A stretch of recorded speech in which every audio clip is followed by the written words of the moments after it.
Hello friends, welcome back to my YouTube channel GMT study centre. आज के इस नए लेक्चर में हम डिस्कस करने वाले हैं क्लास 12 के श्रद्धा मनु चैप्टर, जो जयशंकर प्रसाद द्वारा लिखा गया है। इससे पहले यदि आपने मेरे चैनल को अभी तक सब्सक्राइब नहीं किया है तो सब्सक्राइब कर लें और बेल आइकन को प्रेस कर लें, ताकि आने वाली हर लेटेस्ट वीडियो की नोटिफिकेशन आप तक सबसे पहले पहुँच सके। आइए वीडियो को स्टार्ट करते हैं। कौन तुम संसति जल निधि तीर, तरंगों से फेंकी मणि एक, कर रहे निर्जन का चुपचाप, प्रभा की धारा से अभिषेक, मधुर विश्रांत और एकांत, जगत का सुलझा हुआ रहस्य, एक करुणामय सुंदर मौन और चंचल मन का आलस्य। यहाँ पर श्रद्धा मनु को निर्जन स्थान में मौन बैठे देखकर उसके बारे में पूछती हैं और उसके बारे में जानने के लिए व्याकुल हैं, उत्सुक हैं। कहती हैं, श्रद्धा मनु से प्रश्न करती हुई कहती हैं, कौन तुम संसति जल निधि तीर, कि तुम कौन हो। संसद मीन्स क्या होता है? संसार। संसद मीन्स संसार। जल निधि तीर मीन्स क्या होता है? सागर। जल निधि तीर मीन्स क्या होता है? सागर। श्रद्धा मनु से प्रश्न करती हैं कि तुम कौन हो। जिस प्रकार सागर की लहरें अपनी तरंगों से मणियों को अपने किनारे पर फेंक देती हैं, उसी प्रकार संसार रूपी सागर की लहरों द्वारा इस निर्जन स्थान में फेंके हुए तुम कौन हो। कर रहे निर्जन का चुपचाप, प्रभा की धारा से अभिषेक, कि तुम चुपचाप बैठकर इस निर्जन स्थान को अपनी आभा से उसी प्रकार सुशोभित कर रहे हो। इस निर्जन स्थान को उसी प्रकार सुशोभित कर रहे हो जिस प्रकार से नहीं लिखा है, कर रहे निर्जन का चुपचाप, प्रभा की धारा से अभिषेक। जिस प्रकार सागर तट पर पड़ी हुई मणि उसके निर्जन तट को आलोकित करती है, प्रकाशित करती है। मधुर विश्रांत और एकांत, जगत का सुलझा हुआ रहस्य। श्रद्धा कहती हैं कि हे अपरिचित, तुम मुझे मधुरता नीरवता से परिपूर्ण इस संसार में सुलझे हुए रहस्य की भांति प्रतीत हो रहे हो, अर्थात लग रहे हो। अपरिचित होने के कारण तुम रहस्यमय हो, फिर भी तुम्हारे मुख के भाव तुम्हारे रहस्य को सुलझा रहे हैं। जगत का सुलझा हुआ रहस्य तुम्हारे मुख को सुलझा रहे हैं। एक करुणामय मौन, सुंदर मौन और चंचल मन का आलस्य। तुम्हारा सुंदर मौन रूप करुणा से भरपूर है, करुणा से, दया से भरा हुआ है। और तुम्हारे चंचल मन ने आलस्य धारण कर लिया है। नहीं लिखा चंचल मन का आलस्य और चंचल मन का आलस्य। तुम्हारे चंचल मन ने आलस्य धारण कर लिया है। एक बार पुनः देख लेते हैं। श्रद्धा मनु से प्रश्न करती हैं कि तुम कौन हो। जिस प्रकार सागर की लहरें अपनी तरंगों से मणियों को अपने किनारे पर फेंक देती हैं, उसी प्रकार संसार रूपी सागर की लहरों द्वारा इस निर्जन स्थान में फेंके हुए तुम कौन हो। तुम चुपचाप बैठकर इस निर्जन स्थान को अपनी आभा से उसी प्रकार सुशोभित कर रहे हो जिस प्रकार से सागर तट पर या समुद्र तट पर पड़ी हुई मणि उसके निर्जन तट को आलोकित करती है। श्रद्धा कहती हैं कि हे अपरिचित, तुम मुझे मधुरता नीरवता से परिपूर्ण, अर्थात तुम मुझे मधुरता और नीरवता में से भरे हुए लग रहे हो। इस संसार में सुलझे हुए रहस्य की भांति प्रतीत हो रहे हो। अपरिचित होने के कारण तुम रहस्यमय हो, फिर भी तुम्हारे मुख के भाव हैं वो तुम्हारे रहस्य को सुलझा रहे हैं। तुम्हारा सुंदर मौन रूप, तुम्हारा जो सुंदर है रूप, मुख रूप, मौन रूप, करुणा से परिपूर्ण, करुणा से भरा हुआ, और तुम्हारे चंचल मन ने आलस्य धारण कर लिया है। आइए बढ़ते हैं नेक्स्ट पैराग्राफ की ओर। सुना ये मनु ने मधु गुंजार, मधुकरी का सा जब सानंद, किए मुख नीचा कमल समान, प्रथम कवि का ज्यों सुंदर छंद, एक झटका सा लगा सहर्ष, निरखने लगे लुटे से कौन, गा रहा ये सुंदर संगीत, कुतूहल रह सका न फिर मौन। यहाँ पर जब मनु और श्रद्धा की प्रथम भेंट होती है तो उससे उसका परिचय जानने के लिए पूछती हैं। श्रद्धा कहती हैं, सुना ये मधु ने मधु गुंजार, श्रद्धा उससे उसका परिचय पूछती हैं तो उसकी आवाज़, जो मनु की आवाज़ है, जो उसकी आवाज़, मनु की आवाज़ उन्हें भंवरों के समान, यहाँ मनु की आवाज़ नहीं, श्रद्धा की आवाज़, जो उस श्रद्धा की आवाज़ है उन्हें भंवरों के मधुर गुंजार के समान आनंददायक प्रतीत होती है। श्रद्धा की आवाज़ उन्हें भंवरों के मधुर गुंजार के समान आनंददायक प्रतीत होती है। आनंददायक प्रतीत होती नहीं लिखा है, मधुकरी का सा जब सा आनंद। तो मधुकरी क्या होता है? भंवरों के गुंजार के समान प्रतीत होती है। अपरिचित मनु का परिचय पूछने के क्रम में किए मुख नीचा कमल समान, प्रथम कवि का जो सुंदर छंद। यहाँ पर श्रद्धा लज्जावश सिर अपना नीचे झुकाए रहती हैं, जिसे देख मनु को ऐसा आभास होता है, ऐसा प्रतीत होता है कि जैसे कोई कमल खिला हुआ पृथ्वी की ओर झुका हुआ हो, खिला हुआ कमल पृथ्वी की ओर झुका हुआ हो। मनु को कमल सदृश सुंदर दिखने वाले उसके मुख से निकले मधुर बोल आदि कवि के सुंदर छंद से प्रतीत होते हैं, आदि कवि के सुंदर छंद से प्रतीत होते हैं। एक झटका सा लगा शहर निरखने लगे लुटे से कौन। उस निर्जन स्थान पर जहाँ किसी के होने की कोई संभावना न थी, श्रद्धा जैसी अनुपम रूपवती को देखकर मनु आश्चर्यचकित होते हैं। गा रहा यह सुंदर संगीत, कुतूहल रह सका फिर ना मौन। और उनका मलिन मुख है जो निखर उठता है। श्रद्धा के कर्ण से निकले हुए गीत, जो श्रद्धा ने गीत गाए, जिस बोले तो उनके कंठ से गले से निकले हुए सुर या बोल ऐसे प्रतीत हो रहे थे, उन पर ऐसा प्रभाव डाल रहे थे कि वे उनके बिना बोले रह नहीं पाते थे और उनके विषय में सब कुछ जान लेना चाहते हैं। पुनः देख लेते हैं इसका। सुना यह मधु ने मधु गुंजार, मधुकरी का साथ जब आनंद सानंद, किए मुख नीचा कमल समान, प्रथम कवि का जो सुंदर छंद। एक झटका सा लगा सहर्ष निरखने लगे लुटे से कौन, गा रहा यह सुंदर संगीत, कुतूहल रह सका फिर ना मौन। मनु और श्रद्धा की प्रथम भेंट होने पर जब श्रद्धा उससे उसका परिचय पूछती है तो उसकी आवाज़ उन्हें भंवरों के मधुर गुंजार के समान आनंददायक प्रतीत होती है। अपरिचित मनु का परिचय पूछने के क्रम में श्रद्धा लज्जावश अपना सिर नीचे झुकाए रहती हैं, जिसे देख मनु को ऐसा आभास होता है, ऐसा प्रतीत होता है जैसे कोई खिला हुआ कमल पृथ्वी की ओर झुका हुआ हो। मनु को कमल सदृश सुंदर दिखने वाले उसके मुख से निकले मधुर बोल आदि कवि के सुंदर छंद से प्रतीत होते हैं। उस निर्जन स्थान पर जहाँ किसी के को होने की कोई संभावना न थी, श्रद्धा जैसी अनुपम रूपवती को देखकर मनु आश्चर्यचकित होते हैं और उनका मलिन मुख निखर उठता है। श्रद्धा के कंठ से गले से निकले हुए गीत सदृश बोल का उन पर ऐसा प्रभाव पड़ता है कि वे उससे बिना बोले नहीं रह पाते हैं और उसके विषय में सब कुछ जान लेना चाहते हैं। आइए बढ़ते हैं नेक्स्ट पैराग्राफ की ओर।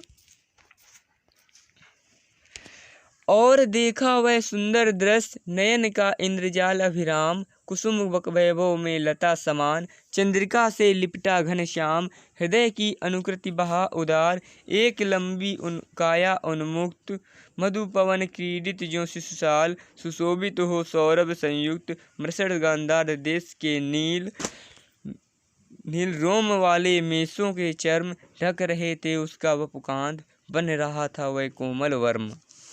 यहाँ पर श्रद्धा की मधुर ध्वनियों को सुनने के पश्चात उनका मनु का ध्यान उसके रूप की ओर गया। जब मनु के ध्यान उसके रूप की ओर गया, देखो उसमें क्या है। इंद्रजाल मीन्स होता है जादू, अभिराम मीन्स सुंदर, नयन मीन्स नेत्र, कुसुम मीन्स पुष्प, घनश्याम मीन्स बादल। जानते हैं इसका उदाहरण। श्रद्धा की सुमधुर ध्वनियों को सुनने के पश्चात नहीं लिखा है, और वो देखा वह सुंदर दृश्य नयनों का इंद्रजाल अभिराम। देखा, श्रद्धा की सुमधुर ध्वनियों को सुनने के पश्चात जब मनु का ध्यान उसके रूप की ओर गया तब वह दृश्य उनकी आंखों को जादू के समान सुंदर और मोहक लगा। श्रद्धा फूलों से परिपूर्ण लता के समान सुंदर और शीतल चांदनी में लिपटे हुए बादल जैसी आकर्षक प्रतीत हो रही थी। नहीं लिखा है, कानन कुसुम में लता समान चंद्रिका से लिपटा घनश्याम। घनश्याम क्या होता है? बादल। तो श्रद्धा फूलों से परिपूर्ण, कुसुम मीन्स क्या होता है? फूल। और फूलों से परिपूर्ण लता के समान सुंदर और शीतल चांदनी में चंद्रिका से लिपटा घनश्याम। नहीं लिखा, शीतल चांदनी में लिपटे हुए बादल सी आकर्षक प्रतीत हो रही थी। हृदय की अनुकृति बहा उदार एक लंबी काया उन्मुक्त। उसका हृदय उदार और विस्तृत था। वह लंबे कद की उन्मुक्त युवती थी। मधु पवन क्रीडित जो सुशाल सुशोभित हो सौरभ संयुक्त। वह उसके जो लंबे और सुंदर दिखने वाले शरीर में वह ऐसे शोभायमान थी मानो वसंत की बयार अर्थात बसंती हवा में झूमता हुआ साल का कोई छोटा सा वृक्ष। बसंती हवा में झूमता हुआ साल का कोई छोटा सा वृक्ष सुगंध से सरोवर होकर चारों ओर अपनी शोभा बिखेर रहा हो। मसड़ गांधार देश के नील रोम वाले मेसों के चर्म ढक रहे थे उसका वपुकांत बन रहा था कोमल वर्म। यहाँ पर है, श्रद्धा के वस्त्र गांधार देश में पाई जाने वाली नीले बालों की भेड़ों की खाल से बने हुए थे। श्रद्धा के वस्त्र गांधार देश में पाई जाने वाली नीले बालों की भेड़ों की खाल से बने हुए थे। नहीं लिखा है, इसमें लिखा है मृषण गांधार देश के नील रोम वाले मेसों के चर्म। मेस मीन्स क्या होता है? भेड़ों के चर्म ढक रहे थे उसका वपुकांत मीन्स क्या होता है? शरीर। बन रहा था वह कोमल वर्म। श्रद्धा के वस्त्र गांधार देश में पाई जाने वाली नीले बालों की भेड़ों की खाल से बने हुए थे और अत्यंत कोमल होते हुए भी वे वस्त्र न केवल उसके सुंदर तन को ढक रहे थे बल्कि कवच के समान शरीर की रक्षा भी कर रहे थे। कहने का तात्पर्य यह है कि श्रद्धा उन वस्त्रों में सुंदर और सुरक्षित दिख रही थी। इसका पुनः देख लेते हैं। श्रद्धा की सुमधुर ध्वनियों को सुनने के पश्चात जब मनु का ध्यान उसके रूप की ओर गया तब वह दृश्य उनकी आंखों को जादू के समान सुंदर और मोहक लगने लगा। श्रद्धा फूलों से परिपूर्ण लता के समान सुंदर और शीतल चांदनी में लिपटे हुए बादल सी आकर्षक प्रतीत हो रही थी। उसका हृदय उदार और विस्तृत था। वह लंबे कद की उन्मुक्त युवती थी। लंबे और सुंदर दिखने वाले शरीर में वह ऐसे शोभायमान थी मानो वसंत की बयार अर्थात बसंती हवा में झूमता हुआ साल का कोई छोटा सा वृक्ष सुगंध से सरोवर होकर चारों ओर अपनी शोभा बिखेर रहा हो। श्रद्धा के वस्त्र गांधार देश में पाई जाने वाली इस नीले बालों की भेड़ों की खाल से बने हुए थे। अत्यंत कोमल होते हुए भी वे वस्त्र न केवल उसके सुंदर तन को ढक रहे थे बल्कि कवच के समान शरीर की रक्षा भी कर रहे थे। कहने का तात्पर्य यह है कि श्रद्धा उन वस्त्रों में सुंदर और आकर्षक और सुरक्षित प्रतीत हो रही थी। बढ़ते हैं नेक्स्ट पैराग्राफ की ओर। नील परिधान बीच सुकुमार खुल रहा मृदुल खुला अंग खिला हो ज्यों बिजली का फूल मेघ बन बीच गुलाबी रंग। ओह वह मुख पश्चिम के व्योम बीच जब गिरते हो घनश्याम अरुण रवि मंडल उनको भेद दिखाई देता हो छविधाम। यहाँ पर मनु जो है वो कहते हैं मनु के भावों की अभिव्यक्ति करते हुए प्रसाद जी लिखते हैं, जयशंकर प्रसाद जी कहते हैं कि श्रद्धा भेड़ चर्म के बने नील वस्त्र में अत्यंत आकर्षक दिख रही थी। नहीं लिखा है नील परिधान बीच सुकुमार, सुकुमार किसको कहा गया है? सुकुमार कहा गया। नील परिधान बीच सुकुमार, खुल रहा मृदुल अधखुला अंग। तो मनु के भावों की अभिव्यक्ति करते हुए प्रसाद जी लिखते हैं कि श्रद्धा भेड़ चर्म के बने नील वस्त्र में अत्यंत आकर्षक दिख रही है। खिला हो ज्यों बिजली का फूल, मेघ बन बीच गुलाबी रंग।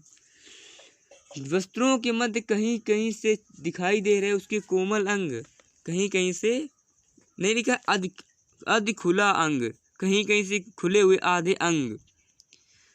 वस्तुओं के मध्य कहीं कहीं से दिखाई दे रहे उसके कोमल अंग ऐसे प्रतीत हो रहे हैं जैसे वे नीले बादलों के समूह में चमकती हुई बिजली के गुलाबी फूल हों। नहीं लिखा खिला हो जो बिजली का फूल, मेघ बन बीच गुलाबी रंग। तो यहाँ पर प्रसाद जी कहते हैं कि जैसे वे नीले बादलों के समूह में चमकती हुई बिजली के गुलाबी रंग हो, फूल हो। और ओह वह मुख पश्चिम के व्योम, बीच जब गिरते हो घनश्याम, अरुण रवि मंडल उनको भेद दिखाई देता हो छविधाम। तो नीले वस्त्रों के मध्य श्रद्धा के लालिमा युक्त तेज मुख को देख ऐसा आभास होता है, ऐसा प्रतीत होता है मानो सांझ के समय या शाम के समय काले बादलों को भेद कर चारों ओर लाल किरणें बिखेरता हुआ सूर्य शोभायमान है। सूर्य शोभायमान है। रवि मीन्स क्या होता है? सूर्य। पुनः देख लेते हैं इसका। मनु के भावों की अभिव्यक्ति करते हुए प्रसाद जी लिखते हैं कि श्रद्धा भेड़ चर्म के बने नील वस्त्र में अत्यंत आकर्षक दिख रही है। वस्त्रों के मध्य कहीं कहीं से छोटे दिखाई दे रहे अंग, कोमल अंग ऐसे प्रतीत हो रहे हैं जैसे वे नीले बादलों के समूह में चमकती हुई बिजली के गुलाबी फूल हों। नीले वस्त्र के मध्य श्रद्धा के लालिमा युक्त तेज मुख को देख ऐसा आभास होता है, ऐसा प्रतीत होता है मानो शाम के समय काले बादलों को भेद कर चारों ओर लाल किरणें बिखेरता हुआ सूर्य शोभायमान हो। आइए बढ़ते हैं नेक्स्ट पैराग्राफ की ओर। घिर रहे थे घुंघराले बाल, अंश अवलंबित मुख के पास, नील घन सावक से सुकुमार, सुधा भरने को विदु के पास, और उस पर मुख व मुस्कान, लाल किसले पर ले विश्राम, अरुण की एक किरण अम्लान, अधिक अलसाई हो अभिराम। श्रद्धा के केस सुंदर और घुंघराले हुए थे। श्रद्धा के केस सुंदर और घुंघराले थे। वे उसके चेहरे से होकर कंधों पर ऐसे झूल रहे थे। नहीं लिखा अवलंबित मुख के पास। अंश मीन्स क्या होता है? कंधा। अंश मीन्स क्या होता है? कंधा।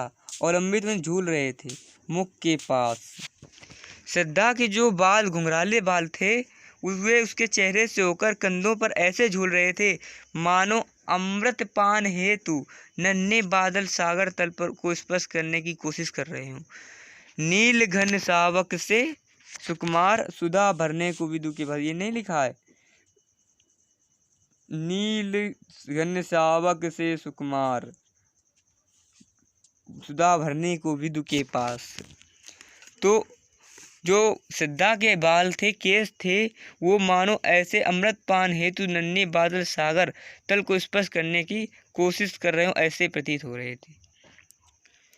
और उस मुख पर वह मुस्कान, रक्त किसले पर ले विश्राम, अरुण की एक किरण अम्लान, अधिक अलसाई हो अभिराम। तो यहाँ पर उनके सुंदर मुख पर बिखरी हुई मुस्कान को देख ऐसा आभास हो रहा था जैसे सूर्य की कोई अलसाई सी उज्ज्वल किरण लाल नवीन कोपल पर विश्राम कर रही हो। जैसे सूर्य की कोई अलसाई सी उज्ज्वल किरण लाल नवीन कोपल पर विश्राम कर रही हो। इसका पुनः देख लेते हैं। श्रद्धा के केस सुंदर और घुंघराले हुए थे। वे उसके चेहरे से होकर कंधों पर ऐसे झूल रहे थे मानो अमृत पान हेतु नन्हे बादल सागर तल को स्पर्श करने की कोशिश कर रहे हों। उसके सुंदर मुख पर बिखरी हुई मुस्कान को देख ऐसा आभास हो रहा था जैसे सूर्य की कोई अलसाई सी उज्ज्वल किरण लाल नवीन कोपल पर विश्राम कर रही हो। उम्मीद करता हूँ मेरी ये वीडियो आपको पसंद आई होगी। यदि मेरी ये वीडियो आपको पसंद आई है तो लाइक कीजिए, शेयर कीजिए और मेरे चैनल को सब्सक्राइब कीजिए। धन्यवाद। मिलते हैं अगले वीडियो में।